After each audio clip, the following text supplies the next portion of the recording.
Imagine taking a standard, empty patch of dirt and growing enough wealth to sustain your family for generations. Normally, agricultural land in India means endless manual labor for razor-thin margins. To build serious wealth, the default move is to abandon the fields and head to the city. White sandalwood transforms the farm into a high-yield financial instrument, a living fixed deposit.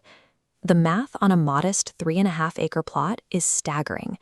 Over a single growth cycle, that small patch of land is projected to generate a minimum of 28 crore rupees, scaling well past 50 crore under optimal market conditions. This scale of profit is built on a specific botanical strategy, exploiting a strange biological quirk. For an asset with such a massive final payout, the initial capital expenditure is incredibly small. A single white sandalwood sapling costs roughly 125 rupees. There is, however, a biological catch.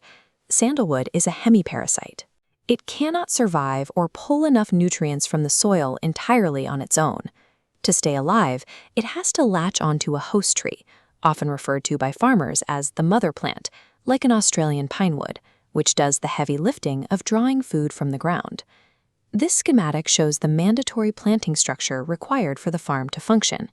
You plant 2 sandalwood saplings on either side of a central host plant. The roots connect underground, and the entire 3-plant cluster costs a farmer a total of just 290 rupees to set up. Because the plant outsources its nutrient gathering, the farmer doesn't have to flood the field with expensive fertilizers. This biological dependency keeps the initial costs so low that replicating this cluster across an entire grid remains highly affordable. But those clusters need room to breathe. Sandalwood demands massive 15-foot gaps between each row to thrive. Leaving half of a farm's acreage completely empty creates an immediate economic crisis. A farmer still needs a daily livelihood, and waiting over a decade for a single crop to mature would normally bankrupt them. The solution is intercropping. Farmers utilize those massive empty spaces between the trees to grow short-term cash crops. Turmeric, spinach, and wheat can all thrive right alongside the growing sandalwood. The sandalwood itself only requires intense manual labor and supervision for the first 18 months.